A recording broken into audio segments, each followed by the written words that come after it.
Good people, good people, good people. Welcome back to the Gumtown Podcast, episode 223.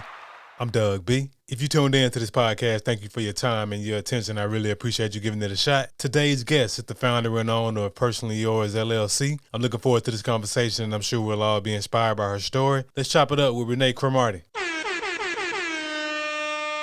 Renee, how's it going? It's going well. Glad to hear that. First things first, thank you for taking time out of your schedule to chop it up with me. I really appreciate it. Oh, thank you for having me. I'm honored to be on here today. Yes, ma'am. Of course, we'll talk about all the great things you got going on with Personally Yours LLC. But before we talk business, let's get to know the woman behind the brand. Hometown hero. How was your upbringing in the Gump? Oh, it was well. It was real well. I love my childhood. So yeah, up coming up in Montgomery was real well for me. Okay, that's Yeah, good. Had a good childhood, so it sounds like you had a good village around you when you was growing up. I did. I really did. Hey, and that's what Mhm. it takes. It's that age old adage. It takes a village. Like you need that love, tender, and care, and you also need that discipline when you ain't doing the right thing. Yes, I agree.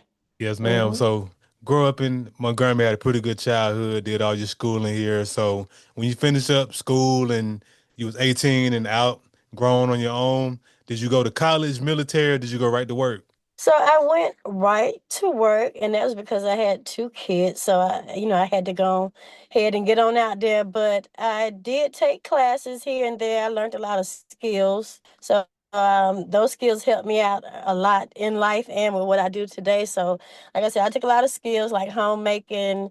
Family guidance offered a lot of skills back then. If they offered them now, I would, tell all the young people to take those classes. Some of them are free, but they really do help you. And like I said, they help me and help me help others today. Okay, good stuff. I definitely understand that, Renee. Like you said, you had the kiddos and you had to grow up really fast and get right to work and provide for them and take care of them. So, I get it. Yeah.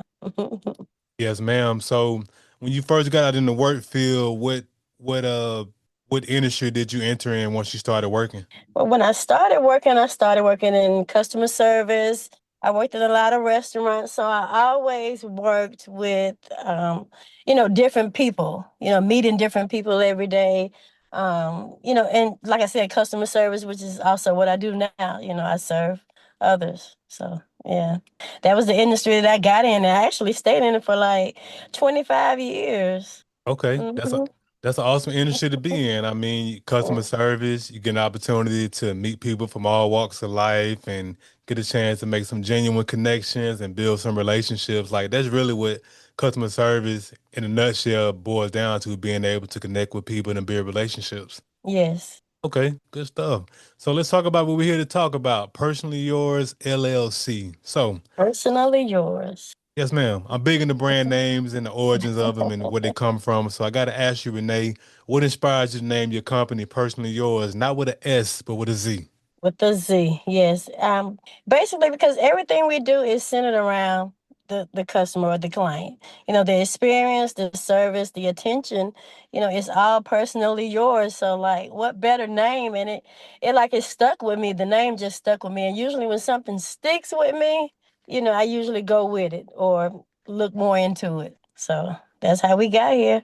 Okay, I get it. Very organic way how you came up with the name and, like you said, tailoring to the customer's experience. Every customer experience is personally yours. So definitely understand how you came up with the name and thank you for sharing that backstory. Yes. Yes, ma'am. So services wise, what you got going on? What you offering with over at Personally Yours LLC? So I'm glad that you asked. So we're actually a personal concierge service and we provide assisting services. So we go around and we help people every day, all day.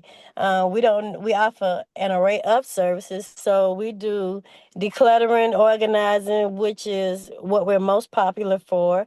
We do housekeeping services, errand running, like whatever you need. We come in and try to make life a little bit easier for you. Yes, ma'am. That's So great. we Mhm. provide assisting services. A lot of people think that we're a cleaning service. We do clean, but we're not just, limited to that. We're more than that. Okay. Sounds good to me. And hey, based on what I saw on your Facebook page, y'all are one stop. shop, Stop. lifestyle assistant, personal concierge service. So Yes. yes, ma'am. Yes. So that's great that you all getting a chance to specialize in all those great things. And hey, let me tell you something about organization. It's so key. It's so paramount just in life in general. Like when you organize, life just runs smoothly and everything is where it's supposed to be. When you're not organized, life can be chaotic. So that's great that Oh you're yes. yes, Yes. ma'am. That's great that you're offering this service and amongst other services that you all got going on. Got some dope stuff going on with the company. Yes, thank you. Thank you. And I live by the scripture that says, let all things be done decently and in order. And that's in life. That's with everything. It should be done in order. Come on with it. You better let them know. Hey, that's it right there. Yeah. Yes, Yeah. ma'am. No, that's good. Just quoting a good book and like just being tapped into the word spiritually. That's great, and that's spot on scripture. So Yeah. as it relates to just the business itself, whenever I have entrepreneurs on the platform like yourself, I like to talk about three things: the aha moment, action, and audacity. Take us back to your aha moment when you had the idea to take your love for customer relations, customer service, and turn it into this business. Well, I think I actually had two aha moments. I think my first one was I did leave here from Montgomery for personal reasons and go to Atlanta for like 8 years. And then when I came back, I got pregnant, and I was like, "Oh, what am I going to do?" Like the business was already a thought, but it starts as a thought, then it has to move to your heart, and then that's when you take action on it. But it was always a thought. And then when I got here, after I got pregnant, I had two people, my first two clients. They came to me, not to them. I didn't go to them. But and they asked me to do the services that I was offering. They actually asked me to come in and do it for them. So that made me that I was like, okay, it is people out here who need these things. And then like even the things that they didn't have me doing, some of the service that I offered, I asked them did they need or if they would allow me to do, and they needed it. So that was like my first aha moment. I was like, it's people out here that need this. You just got to find the people that's willing to uh, pay for the services. Basically. And then my second aha moment was when I made it to WSFA. They came to me again and asked me to come on to the show and ask me questions, about what I do. So that was the second aha moment. I was like, yeah, this is where I need to be. This is it.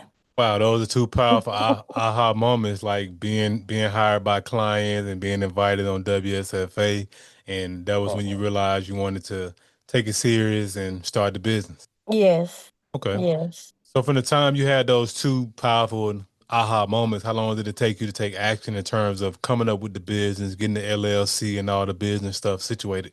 Okay, so the first aha moment, it took me 3 years to just go ahead and take a leap of faith, leave my job. I was at Waffle House. I left Waffle House and then I just, took a leap of faith and did my own thing. Just went full time into Personally Yours, just gave it everything.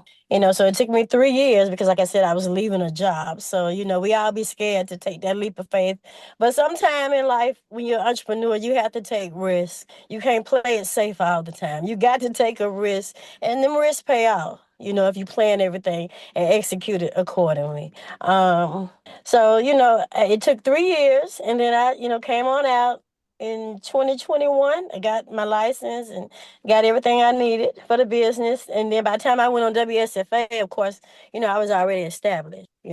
Okay, that's what I'm talking about. Taking that leap of Mhm. faith, leaving the 9 to 5 umbrella, working at Waffle House, and definitely understand what you were saying about being an entrepreneur, taking risks. Definitely comes a time where you just got to do something drastic and make it happen. Otherwise, like you said, you're playing it safe and you overthinking, overanalyze, and you'll never make a move. Sometimes you just got to jump. Sounds like that's what you did.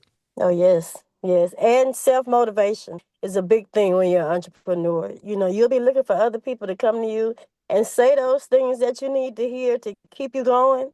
But sometimes you have to say them things to yourself every day to keep pushing you. You can't wait for others to, you know, give you that motivation. You got to motivate yourself. So, taking risks and self-motivation is a big part of entrepreneurship. Absolutely. You spot on with that as well. You just got to go for it. You got to believe in you. You got to just step out Hmm. and you got to bet on you. Cause like just to paraphrase what you said, hey, nobody's going to give you that motivation like yourself. And I mean, honestly, to add to that, nobody's coming to save you. So you got to go get it Yeah. anyway. Hmm. Right. Yes. Yes, ma'am. So the last portion, audacity, it's one thing to have an idea. It's another thing to put action behind it. But to put it out to the world to be praised or criticized is where the audacity comes in my opinion. Who or what gave you that audacity to put this business out to the world? Along with my spirituality and being a God-fearing woman, myself and my family, my village stands behind me real firm. They pushed me, and they were the ones that was like, "Look, you didn't wrote down everything, you didn't planned it, you didn't researched it. You just need to go ahead and execute it. Just go. We behind you. Just go." So I'm gonna say my family. Yeah. Yes, ma'am. Powerful stuff. And it goes back to what I was saying earlier about it taking a village. And that's shout out to your village for encouraging you and inspiring you to go ahead and, hey, like you said, you didn't wrote the plan. Like, I wrote the vision and made it plain. Now it's time to execute, put it out to the world and let the world know what you're offering. Mhm. Yes, Yes. yes, ma'am. Awesome stuff. So, with you being a full-time entrepreneur, wife, mom, everything on your plate, and rocking and rolling with the business, I gotta ask you, Renee, what do you do to decompress and get away from the hustle and bustle of it all? That's a good question because my husband said, even when I'm away from it, I'm not away from it because I'm reading something to touch up on my skills. So I guess reading really, even though I'm still reading about the business, it relaxes me. That's something that I love. Another way I would decompress is turning the phone on D&D, and just trying to spend quality time with my family. Yeah, Okay, that's awesome stuff. basically it. Hey, Hmm. those are two great outlets. Reading, continue to be a student of the game, like staying in Hmm. student mode forever. And I You mean, got like, to. You got to. yes, ma'am, Yeah. absolutely. So stay. Knowledge is power. Absolutely. Staying on top Hmm. of your craft and also, like you said, disconnecting, spending quality time with the family. And I mean, that's what it's all about, Renee, just finding those outlets to get away from it all, no matter what it is. If it's reading, disconnecting, I'm just glad you got those outlets so you can, you know, Hmm. take a break from the hustle and bustle and get into some self-care sometime. Yeah. Yes, ma'am. Right. So you've done great things with the company. I know great things are coming down the pipeline, which leads to my next portion, vision. What are some of your short-term or long-term goals for the business you feel comfortable sharing? My long-term goals for the business would be to get more hoarders. Believe it or not, those I like helping. People transform their homes into something that they wouldn't even think that it would look like again. So long term goal would be to get more hoarder jobs. And short-term goal that I'm trying to work on now is bagging back a little bit. Trying to schedule in more breaks for myself. That's a short time goal that I'm trying to do. Not really for the business, but personally. But yeah, that's basically it. Okay, sounds good. Those are both great goals, short-term, long-term, and hey, I have no doubt whatever goals you set, whatever you set for yourself, whatever you put your mind to, you'll make it happen. Hmm. Yes, ma'am. As we wrap up the podcast, I want to ask $1 million question. So I started this podcast because I wanted to highlight the greatness connected to the city of Montgomery. Whether you were born here or lived here for a significant period of your life, be it college, military, or work, you being a hometown hero, Renee, I got to ask you, what do you appreciate the most about the city of Montgomery? I think I appreciate most about Montgomery is the people. It's a real sense of community here in Montgomery. Um, people are friendly, they're supportive, and they show love in their own way, but they show it. So I just appreciate the people here in Montgomery more so than anything. There's some good people here. Yes, ma'am. Absolutely. I agree Mhm. wholeheartedly. Like definitely great people in Montgomery and hey, it's a lot of great things coming out of Montgomery and I mean, hey, like Montgomery a beautiful city, very historic and hey, I don't care what nobody say about it. I love the gun. Yeah, me too. Yes, ma'am. So Renee, how can the people connect with you? What are your social media handles and website? So I'm on Facebook at Personally Yours with a Z LLC or Renee Cromartie. Um, And then, you can Google us too, Personally Yours LLC, and, read some of our reviews and just, hear what the people have to say about us. That's really it. I be busy. I be, real, real busy. So I'm not on a lot of, social outlets. I need to get on more of them, but I'm not on a lot of them right now. So you can really see me on Facebook. Like I said, I be busy. So my goal too is to get on more social handles. But right now, you can just find me on Google and Facebook.